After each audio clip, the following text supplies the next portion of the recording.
Hi guys, welcome back to our channel Trading for Beginners. Today in this video I'm going to show you how to buy stocks on Etoro. To do so, follow some simple steps with me.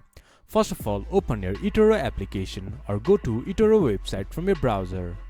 Then this type of interface will appear in your screen once you have logged into your account. From the left side of the menu bar you can see Discover. Click on it. From there you can see overview of every instrument that is available in Etoro. From the top you can see stocks. Click on it, then it will show you all the stocks that is available to buy or sell in Etoro. Choose the stock that you want to trade on, then click to trade from the top right corner.